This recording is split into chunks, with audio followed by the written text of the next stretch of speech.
Arriving at Pima Air Space Museum on the right.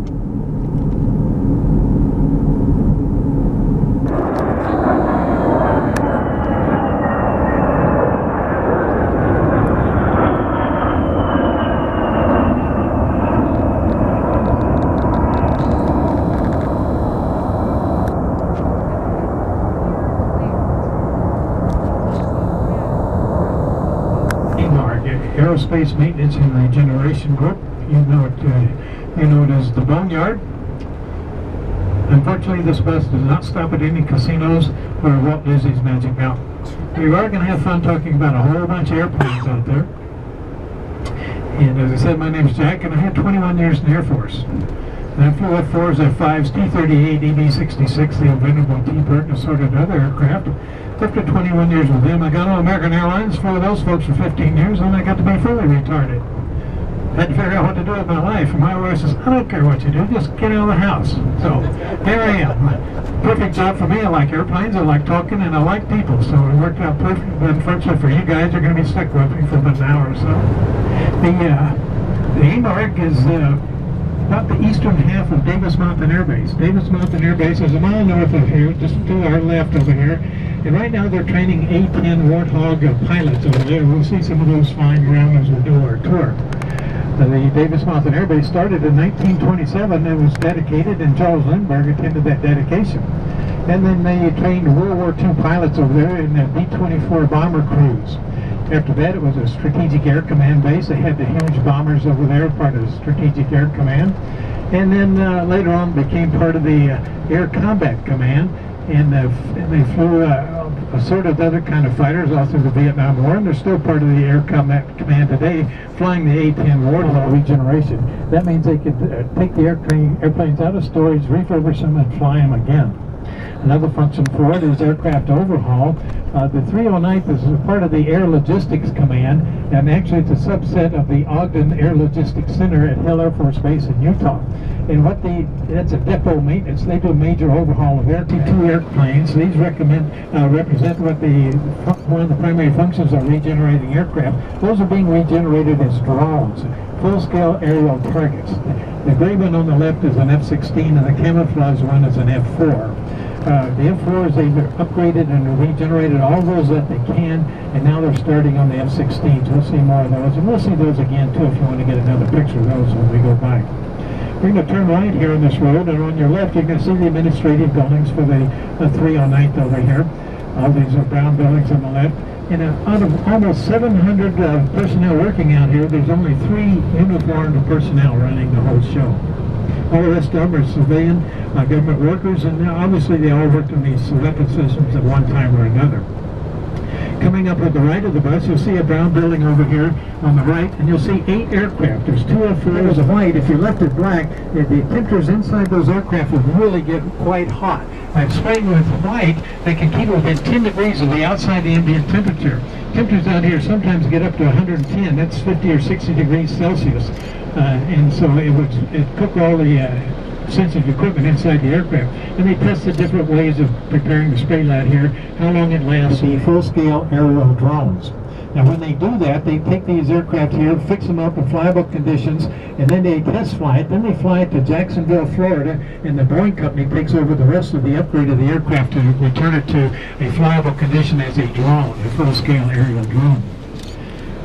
Over here to the right of the bus, you can see a C-130 all by itself. It's got PR on the tail. If you see 2 letters on the tail of an aircraft, that tells you the last base it was based at. That PR stands for Puerto Rico.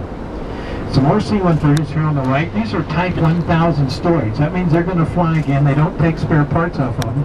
As you can see, we do store aircraft and fill it with nitrogen and argon, and that preserves it for future use. Both those engines in these canisters are J79 engines that powered that F-4. Some engines are not going to be reused, so these are right here, what they call half cans over here on the left of the bus. Some more J79s. Those are designated for disposal, but they do not dispose of them until they take care of all the strategic or precious metals that might have been used in the construction of those engines. These engines here on the white, those are too big for them. Now we're going to turn the corner over here. We're going to go down what we call Celebrity Row. There's about 65 aircraft here that represent about 70% of those 80 different weapon systems we talked about. And later on, when you go to the Air Museum, you'll see over half of these represented again at the Air Museum. You can get up close and personal with those aircraft to take good pictures. First one on the left here is an OV-1 Mohawk. It's the only fixed-wing turboprop aircraft the Army flew in the Vietnam War. Its mission was to fly up and down the Ho Chi Minh Trail at night, taking pictures and using their infrared sensors and communication sensors to track people traveling on the Ho Chi Minh Trail. Now next to it, you're going to see the S-2 Tracker. This is a piston-block helicopter. It has about 80% common parts commonality. COD, C-O-D. And prior to the advent of space communications, satellite communications, and the internet, the seamen aboard the carriers are always happy to see this thing come aboard because it carried the mail for all the seamen aboard the ships while they're at sea. So they call it carrier onboard delivery. Lightly armed observation helicopter. They can put some Hellfire missiles on this thing, and also it's basically observe enemy troops, and it can also fire against some of those troops. It's a lightly armed helicopter. Next to it's the H-3 Sea King. It's the first time they used a jet engine as a turbo shaft power to power the rotors on a helicopter. This was built around 1960. The Coast Guard version is called a Pelican, and the Air Force version is called a Jolly Green. Next to it's the H-2 Sea Sprite. It's a small version of the H-3. That H-3 can only land on carriers. Now the smaller helicopters I talk about, starting with the Sea Sprite right here, was designed for light airborne resupply type aircraft. These could land on the frigates and destroyers and this type of aircraft. This has been modified for 100 killer type submarine things. It's a radome under the nose, that chin under the nose there, and that nose drogue right there, part of the 100 killer submarine equipment. And next to it is a very large helicopter, the MH-53 Super Stallion. This was used by the Marines to insert troops into combat, and also by the Navy for 100 killer submarines again. The Air Force follows that as a Super Jolly Green Giant, and later on a very high-tech version is called a Pave Low was used. It could insert troops in behind enemy lines at night and all kinds of... It flies off a carrier, goes out and sets up orbit, and they track enemy aircraft trying to sneak in on the aircraft carrier. It can track 2,000 targets. It can actually identify 20,000 of them, but they can track 2,000 of them, and again, it's to prevent any aircraft from sneaking in on the carrier and attacking the carrier. Now, in terms of the modified trainer, it's a T-34C Turbo Mentor. The Navy took this in the late 50s. It's basically that Beechcraft V-tail Bonanza design, and they put an engine in it. And the Air Force and the Navy used this in the 50s and the early 60s as a primary pilot trainer. The Air Force dropped it at that time. In the Vietnam War, the Air Force wanted a jet-powered short takeoff and landing cargo aircraft to replace the Lockheed C-130, and this is a Boeing's prototype. The McDonnell Douglas also built one. Those are huge wing flap hinges underneath the wing. Another innovative feature, put the jet engines on top of the wing. That'd blow air over the surface of the wing, and that would add more lift. Reportedly, this aircraft could take off and land in less than 2,000 feet with 24,000 pounds of cargo. The Vietnam War ended, funding for it dried up, so none of them ever went into production. And over here on the left, you'll see an EA-6B Prowler. This is another electronic warfare aircraft. In fact, up until just very recently, this was the only electronic warfare aircraft used by all the services. You can see the balls on the tail. And LC-130, those are skis right there. That airplane, we call it the Phoenix because it arose from the ashes. The Navy flew this from Christchurch up to the Antarctica scientific stations. They were on a takeoff roll using JATO, jet-assisted bombers, and they crashed on takeoff. The crew survived. The Navy left that airplane there. 17 years later, they came back. They could only see the tail and the very tips of the props under there. They salvaged the aircraft, replaced the engines, flew it off, and they flew it for another 10 years.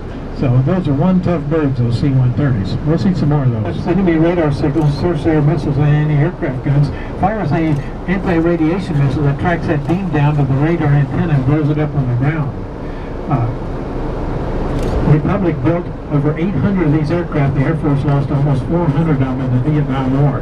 The Air Force had 10 of these in the early 1990s. Flew them out of Panama for Southern Air Command, their Southern Command down there in South America. Brought back here, placed in storage. Now the Coast Guard is buying, I think, around 13 of these. The Army has some, and they were practically brand new, placed in storage, but they're still in use today. And you'll see one over there being restored for flying capability later on. And the embassies bought some of these, and also some law enforcement agency use those. Very capable aircraft. Now over here on the left is the F-100 Super Sabre. This is a follow-on the F-86 Sabre jet. This is the Air Force's first aircraft to go supersonic and level flight, and it's the first aircraft of the Century Series fighters. The pilots call it a Hun. Century Series fighters are the first time the aircraft, hauling aircraft, they use it in many, many different functions. Still flying today. The C-130J is flying today.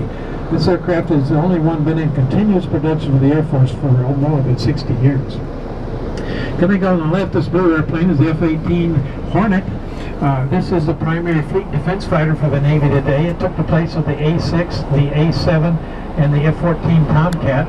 This is in blue colors because the Navy Blue Angels did fly this aircraft in their aerial demonstrations, and they're still doing it today. They've been doing it more than 20 years using the F-18, very maneuverable, capable aircraft. Next to it's the A-10 Warthog. In fact, you can see one in the traffic pattern. If you look over the tails of these aircraft to the left of the bus, you'll see one in the traffic pattern right there. The A-10 is built around a 7-barrel, 30-millimeter Gatling gun that can fire a 2.5-pound shell at the rate of 65 rounds per second.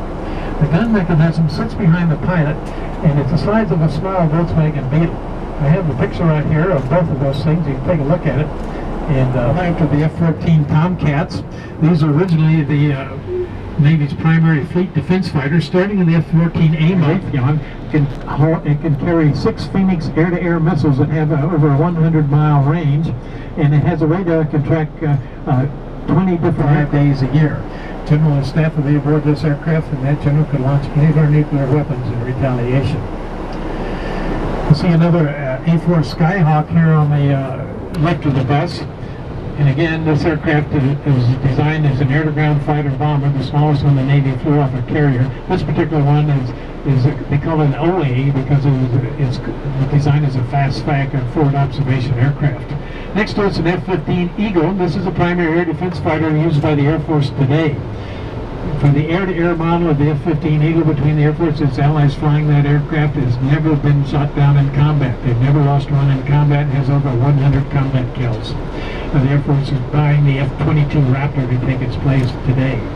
The aircraft here on the right is a one-of-a-kind. It's an EC-24. It's basically a Douglas DC-8 airliner design. In fact, the Navy bought this from United Airlines. They stuffed it back in with a bunch of black boxes, jamming equipment. They fly out amongst the fleet, jamming the fleet's radars and communications to see how it would react in such a situation as that. Aircraft like that.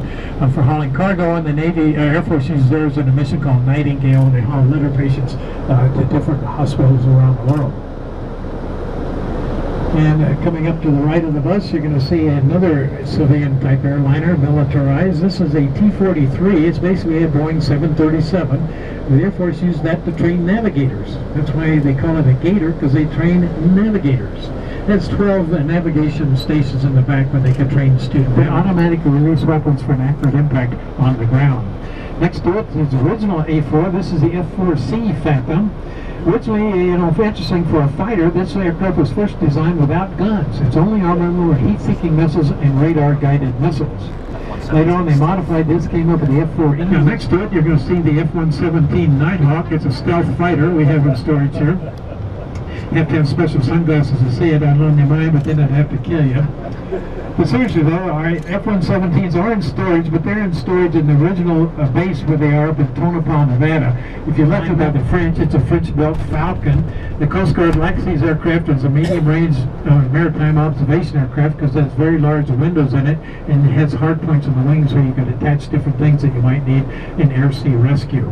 Now coming up on the left, you're going to see two sub-chaser aircraft. These are P-3 Orions. These are land-based aircraft, and originally designed came from the Lockheed Electra airliner design. This is a special design P-3. The big protrusion in front of the vertical stabilizers with side-looking radar. This allows the Navy to track inbound or ballistic missiles of this kind of thing coming out of the atmosphere. Also, they can fly up and down the coast or along the boundaries of hostile territories and map things on the ground, and their side-looking radars. The computers can come up with a computer image of what's on the ground out there, and they have to penetrate enemy airspace. Next to it's a predecessor to the P-3. This is the P-2 Neptune. a piston-driven hunter-killer submarine type aircraft. Another unrefueled. And you better hope they had good movies on that flight. Next to it on the left over here, this is a C-20. It's another corporate type aircraft, so militarized. This is a Gulfstream 3. This belongs to the 89th Special Airlift Squadron wing up there in Washington, D.C. Three of these type aircraft, they hardened some trainers coming up on the left. First thing you'll see is the T-37 Tweet. First 6 months of pilot training, student pilot flies in the side-by-side seated Tweet, so the instructor pilot grab you by your auction hose, shake your head, say, "This is what I want you to look at." We nicknamed that the 6,000-pound dog whistle because it inverted jet fuel to noise. Now, after 6 months of that, the student pilot graduates to the T-30. Now, here on the right, this is a C-58 Galaxy, the largest aircraft the military in the U.S. has ever flown. This aircraft is grosses out, has a gross takeoff weight of over 840,000 pounds.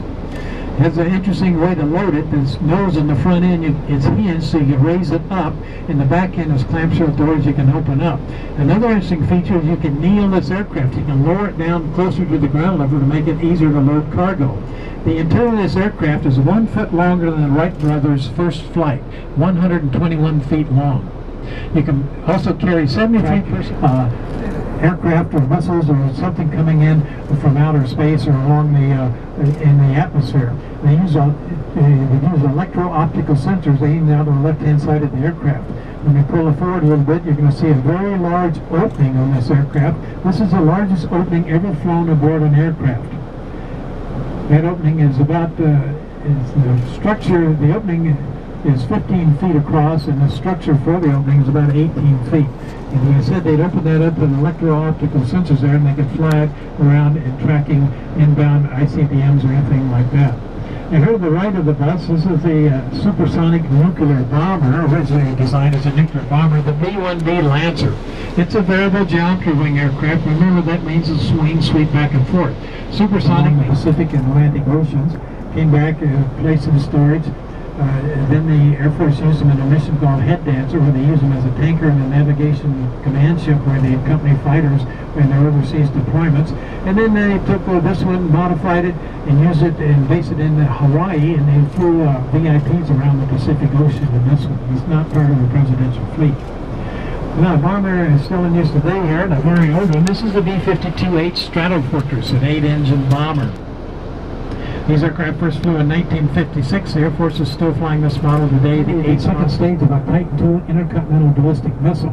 For about 24 years, the Air Force used the Titan II intercontinental ballistic missile as the primary land-based nuclear deterrent. Space-type vehicle launched from the interior. Over here on the left, you can see a bunch of KC-135s. The Air Force, while the Navy uses probe-and-drogue refueling, the Air Force uses flying boom method. That's a flying boom at the back of the tail of those aircraft. Boom operator lays on his belly, looking out a window, and he can fly that boom up and down and side to side. Inside that boom is a 20-foot probe. When you want to refuel on an Air Force aircraft with a flying boom, you fly into position behind his aircraft. Boom operator flies the boom into position, extends that probe, plugs it in the refueling receptacle, and transfers fuel.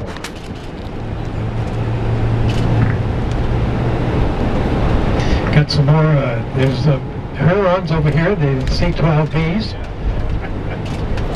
See some more aircraft, the A-10 stored way off there in the distance, some T-34 Turbo Mentors. Then coming up on the left, you can see some Hueys that are stored.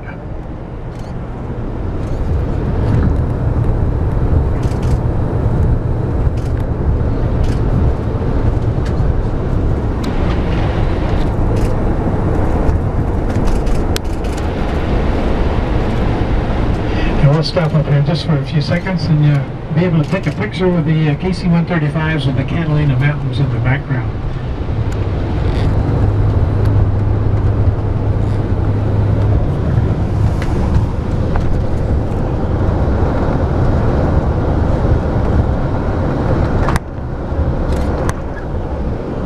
Oh shit, it's about 900 feet long. That's why they do quite a bit of the work out here. western one-third of that shed, that's this end of the shed, that's where they do the spray lat applications. You see aircraft in there being spray latted, ready for storage.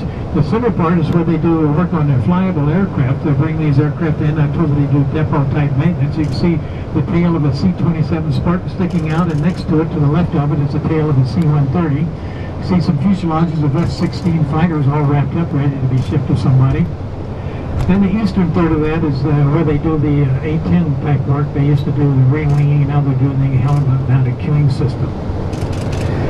This large brick building here on the right is it's where they assemble the parts that are requested in here to get them ready for shipping, box them up. Whatever they have, they can box it up and ship it from here. I've been told this is the second largest uses of plywood in southern Arizona. You'll see a whole lot more uses of plywood when we get further down. Back shops are more here on the right, where they have welding and hydraulics, batteries, that kind of thing when they do that type of work.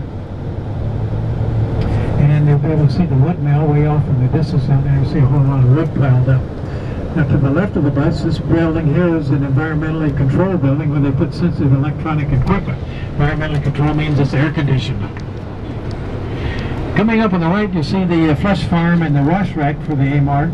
When aircraft come in here, the native aircraft immediately go to the wash rack to wash off all that corrosive salt and everything. Then they go to the flush farm.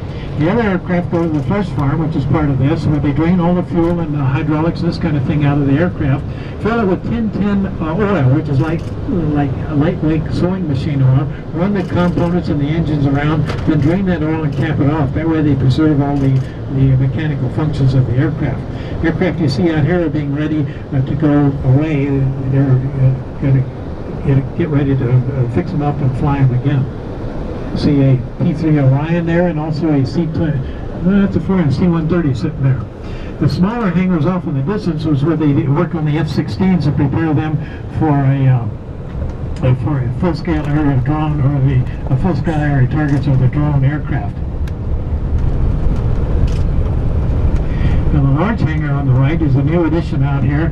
It's an environmentally controlled hangar, and they can work on 2 P-3s or 2 C-130s or 2 KC-135s side by side in this particular hangar.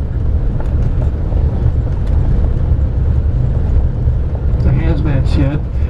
That's any hazardous material aboard the aircraft. They take it here first to neutralize the hazardous material, and F-16 is a prime example. Its APU, or the auxiliary power unit, is run by hydrazine, a very toxic chemical. You can see some F-16s waiting their turn to go into the hangar to be refurbished and regenerated. You'll see some C-5s over here, parked over here. These are Type 1000 storage. That means they store them for flyable condition. These are some Learjets you see here. C-21s, I think, is a military version of that. Off in the distance, you see an F-111 fighter bomber. It's supersonic, low-altitude strategic bomber. That's the last one left in storage right there. When the Australians quit flying their F-111s, they had no more use for them. The rocket you see here, the one with the single nozzle on it, is the intermediate range rocket, or Thor. The one with 2 nozzles on it is the Titan 1, which is the predecessor to the Titan 2 missile. And there's some O2s back there behind those rockets back there, and along with an F-4. Crossing Cove Avenue now, and all of the aircraft over here are placed over here primarily for parts storage.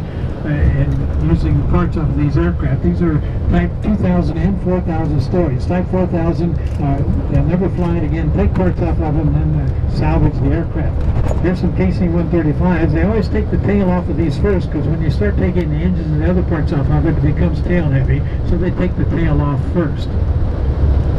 You get an idea of looking at these aircraft, what parts fail the most on these type aircraft.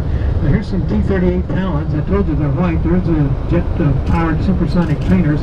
Most of them are missing rudders. So the rudders fail quite a bit, as well as those landing gear. Now some of these F-4s you see here, the F-4, it says high rollers on the tail. That's an RF-4C. It's a reconnaissance version of the F-4. The fuselage is stretched 4 feet, and they put cameras inside that aircraft. I flew one of those several years. It's a lot of fun flying those things. More C-5s over here. These are probably Type 2000 storage, you see. They store the C-5 wherever they can. It's so large, they can't store them all in one spot. There's some B-1 bombers. The air crews nicknamed this the Bone. But again, you can see the landing gear and sections of the rudder are gone from these things, so you can see what fails quite a bit on those. How many aircraft did they store out here? What's the most common stored aircraft? Used to be the F-4, but now that's the second most common. The F-16 is the most commonly stored aircraft, then the F-4, then the T-37 Tweet. Coming up on the right, you're going to see another A3. It looks like the tail's been over. Looked like they broke the tail off. That thing was so huge they couldn't store it in the hangars below the flight deck, so they had to hinge the vertical tail to lay it over on its side so they could store it in the hangars underneath. They keep some of these here because the Raytheon's still flying two of these aircraft. We're doing testing on it. Some more C-5s here. You can see these have Memphis on it. Those are flown by the Air National Guard.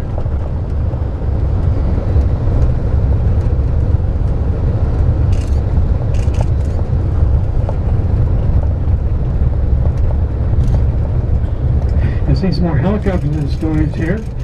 You notice all our helicopters are stored without the rotors on them. They do that because if you left the rotors on it, you can't seal up the engine very well. Plus, the wind and the sun would play havoc with those rotors to destroy that composite fiber material. So they mark exactly which helicopter the rotors came off of, store them inside. Then if you're going to regenerate a helicopter, you take the exact rotor blades from that helicopter and put them back on the original helicopter. Now off the distance you're going to see some B-52s. These are B-52G models being destroyed in accordance to the SALT and START nuclear treaties. They store these out here, they destroy these out here. They cut the fuselage in 3 different pieces, chop the wings off of it, let it sit on the ground for at least 90 days. That allows the Soviets to fly overhead with their satellites and take pictures to see that we are destroying our nuclear delivery systems in accordance with those treaties. And for some reason, Soviets like to come out here in February and March and look at these personally. Off in the distance on the right, you're going to see some storage for tooling, jigs and dies that they used to make the aircraft during the original manufacture of the aircraft. Close aboard, you can see the cockpit tooling for the D-2 stealth bomber.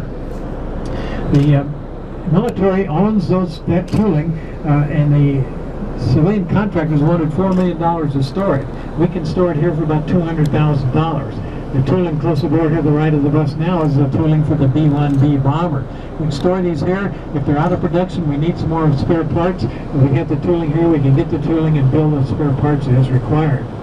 Some more KC-135s. I want you to look at the engine of these. Look at the size of the engine. It's very small. When the KC-135 was first built, it was way underpowered. The Air Force normally doesn't store civilian airliners. You can see a couple of Boeing 707 civilian airliners over here. What the Air Force did was they went out and bought from American Airlines and a couple other airlines some Boeing 707s for about $300,000 to $400,000. Renamed them C-137s, flew them in here, took the engines off of those, re-engines our KC-135s, increased the capability of the KC-135 about 1.5 times. And they saved about $4 million by not having to buy brand new engines for the aircraft. Then all of a sudden they discovered that, you know what, we can use other parts from this for our KC-135s. So very good use of the money. And I told you, look at the size of those engines. Look at the size of our latest KC-135s. These are R models. Look at the size of the engine on those. These are KC-135 R models. KC-135 first flew in 1954, and the Air Force is still flying them today. Now, you know, last year when the government shut down, this place did not shut down. It makes money for the government. For about every dollar spent out here, the government makes $10. I told you they store these aircraft for parts. They don't. You won't see a lot of hangar storing parts. The storage for the parts of the aircraft themselves, and they get about 10 to 15,000 different requests for parts from around the world for these aircraft, and then they box them up and ship them. Save a lot of money for and if you see an aircraft out here somewhere in the world, somebody's flying that aircraft, they need this for parts. Once nobody needs it anymore, the weapons system manager for that aircraft tells the AMARG, okay, prepare it for disposal. They'll send somebody out and neutralize any hazardous material on it, take any ejection equipment out of it, this kind of thing, and then turn it over to DLA, Defense Logistics Agency, for storage.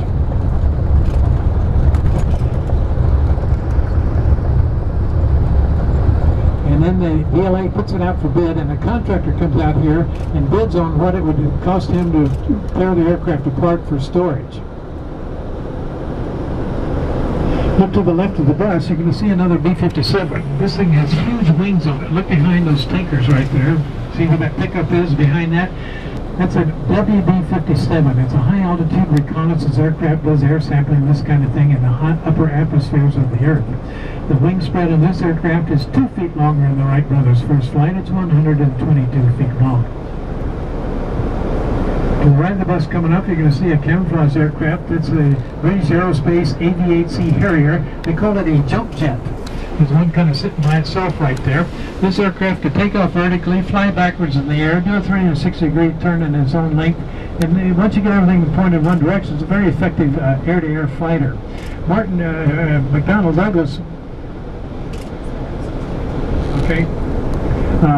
McDonnell Douglas built these under contract for British Aerospace, and our Marines bought these, and they liked it because you could put it down next to the troops in combat, because you don't need a very long runway for that aircraft.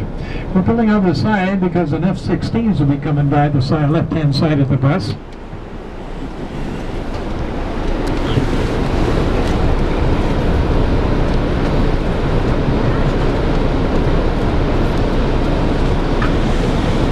Save a lot of fuel by moving F-16s this way.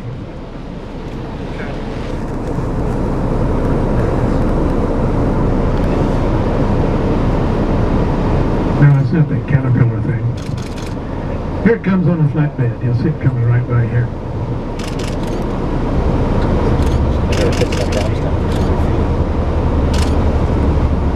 Sometimes they're not going to fly that again. Desks, dog kennels, refrigerators, anything declared surplus is put out here, and then the private contractors should come out and bid on them and take them along to see storage containers. And here we can see this thing in action right here. Just the other side of this kind of dump truck thing, you can see the huge hydraulic claw they use to chew these aircraft up. You can see the results of it. See that guy standing right there behind him there on that backhoe? That's a hydraulic claw, and it just takes, in less than an hour, you can totally chew up one of these aircraft, put it on store in the desert, and that's where they chew it up.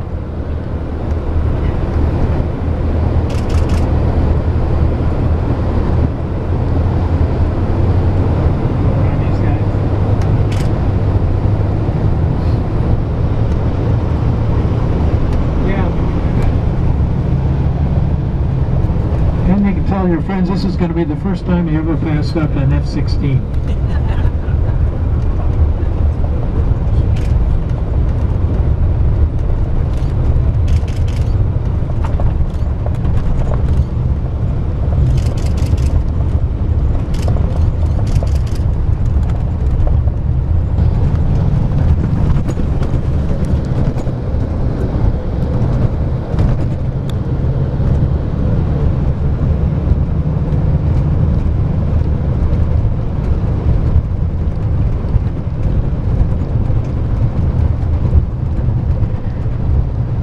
We have a bunch of tickets for this tour at the Pima Air Space Museum, and that is the third largest air museum in the nation.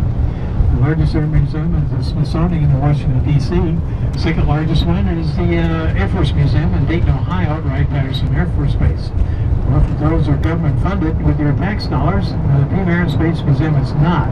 It's part of the Arizona Aerospace Foundation, a non-profit group supported with their donations and admissions. We thank you very much for that.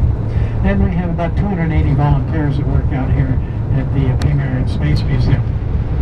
Also part of the Arizona Aerospace Foundation is the Titan Missile Museum. It's the only intercontinental 52s. Now, way back in the next row on the right, we have our third C-97. Hard to recognize as a C-97, but has all those funny little so they're called super guppies. Guppies because of the shape. And Aerospace Lines converted 5 of these airplanes, and 4 of them are mothballed or in museum, 4 in museums, and 1 is still flying today. You can see it anywhere around the country. On Bear B-36 Peacemaker. This was the last Peacemaker built and the last one that the Air Force flew. It's been out here for almost 5.5 years, and there are several on display around the country. Now this was a World War II technology aircraft built right after World War II. 6 big pusher reciprocating engines, 4 jet engines. A fill up for this airplane would be over 13,000 gallons. So you couldn't do it on your gas car. It does not have a gray hump on its back. That's on the next airplane behind it. Okay, I'm in gear and moving, so don't try to get off. Wow. That's the same EC-130H. Okay, we want to thank you for coming out to see us today. And please tell all your friends, relatives, and enemies